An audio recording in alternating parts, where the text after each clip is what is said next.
सभी पत्रकार बंधु को दुर्गा पूजा की बहुत शुभकामना।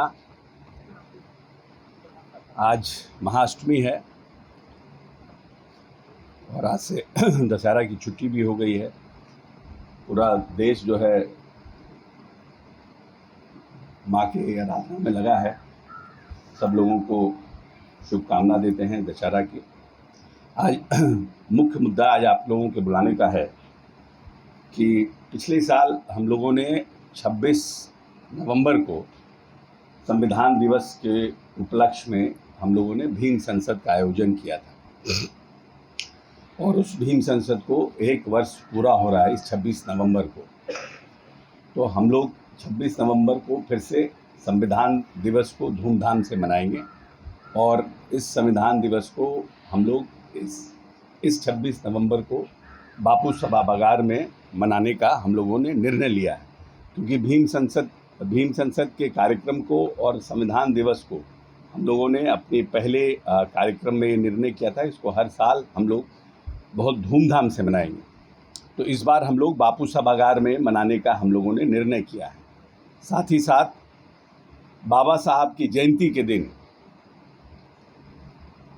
हम लोगों का 14 अप्रैल को बाबा साहब का जिस दिन जयंती है 14 अप्रैल को, उस 14 अप्रैल के उपलक्ष्य में हम लोग पूरे बिहार के जितने दलित भाई हैं सबका दलित महाकुंभ करने का निर्णय किए हैं। क्योंकि भीम संसद का कार्यक्रम 26 नवंबर को अगर हम लोग करेंगे तो वो संविधान दिवस है, लेकिन जिस तरह से हमने कहा था कि हम भीम संसद हर बार करेंगे, तो इस बार जो दलितों के जो इस प्रदेश में कार्यक्रम हुए हैं और दलितों के उत्थान के लिए जो कार्यक्रम हुए हैं उन सबको उत्साह के रूप में बनाने के लिए दलित महाकुंभ 14 अप्रैल को हम लोग करेंगे। ये जगह कहाँ होगा? या तो वो गांधी मैदान होगा या फिर जहाँ हम लोगों ने वेटनरी कॉलेज, ये इसका निर्णय अभी हम लोग सब लोग और भी हमारे जो माननीय मंत्री लोग हैं उन लोगों के साथ बैठ करके हम लोग तय करेंगे। लेकिन एक बड़ा कार्यक्रम हम लोग 14 अप्रैल को दलित महाकुंभ के नाम से करने का हम लोगों ने निर्णय लिया है। और भीम संसद में जितने लोग हम लोगों के साथी थे उन सब से हम लोगों ने बात किया है, चर्चा किया है। तो एक बात दोबारा, क्योंकि हर साल हम लोगों का करने का निर्णय था, तो इसलिए संविधान दिवस को हम लोग थोड़ा छोटे तौर पर कर रहे हैं और बाबा साहब की जयंती को दलित महाकुंभ के रूप में मनाने का हम लोगों ने निर्णय किया है। क्योंकि इन 18-19 वर्ष के कार्यकाल में माननीय नेता नीतीश कुमार ने जिस तरह से जो दबे कुचले लोग हैं उनको उभारने के लिए और उनको आगे बढ़ाने के लिए सामाजिक रूप से, राजनीतिक रूप से और आर्थिक रूप से जो कार्यक्रम प्रदेश में चलाए हैं, इसलिए हम लोग बाबा साहब ने हमें संविधान के माध्यम से हमें अधिकार दिया, तो हम संविधान दिवस मना रहे हैं। और बाबा साहब की जयंती को जैसे हमने कहा था पिछली बार भी कि जिस तरह से हम होली और दिवाली मनाते हैं, जिस तरह हम धूमधाम से दशहरा मनाते हैं, एक ऐसा व्यक्ति है जिसने हमें समान जीवन जीने का अधिकार दिया है।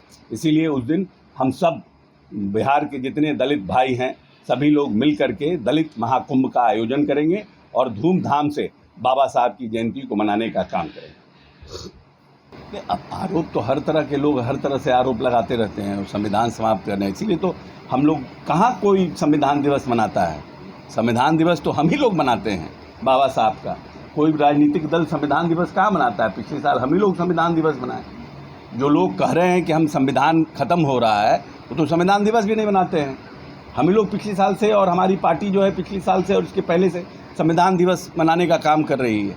जिस संविधान के माध्यम से हमें अधिकार मिला उसका हम लोग धूमधाम से उसको मनाने का काम करेंगे। और बाबा साहब जिन्होंने संविधान में हमें अधिकार दिया उनकी जयंती को हम लोग धूमधाम से मनाएंगे। हाँ, सब लोगों को हम लोग आमंत्रित करेंगे, माननीय नेता को भी आमंत्रित करेंगे, सब लोगों को, जो दलित हितैषी जितने भी हमारे नेता हैं सबको हम लोग आमंत्रित करेंगे और ख़ास करके हमारे नेता नीतीश कुमार जी को आमंत्रित करेंगे। नहीं, देखिए, हम लोगों ने पिछले साल भीम संसद किया था तो उसी साल हम लोग निर्णय किया था इसको हर साल धूमधाम से मनाएंगे।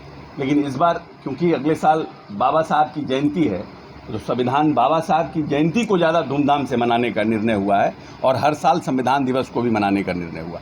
तो हम दो बहुत बड़ा कार्यक्रम करने में सक्षम नहीं हो पाएंगे, इसलिए संविधान दिवस को बापू सभागार में और दलित महाकुंभ को जो बाबा साहब की जयंती है उस दिन उसको हम लोग या तो सब जैसा निर्णय होगा सभी लोगों से राय विचार के बाद या तो गांधी मैदान या फिर वेटनरी में, हम लोग दोनों जगह में से किसी मैदान में करेंगे।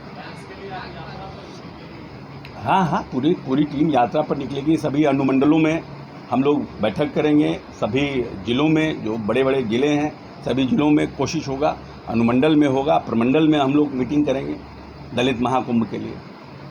बिना सिर पाँव के सवाल का जवाब नहीं, अभी ट्वीट के राजा हैं वो, तो दिल्ली कलकत्ता बम्बई कहीं भी रहते हैं ट्वीट करते हैं, उसका कितना जवाब दिया जाए उनके ट्वीट का।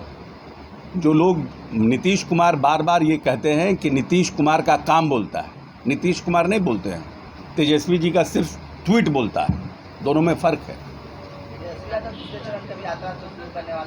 और शुभकामना है उनको। नहीं, रतन टाटा जी देश की बड़े मतलब किसी पुरस्कार, किसी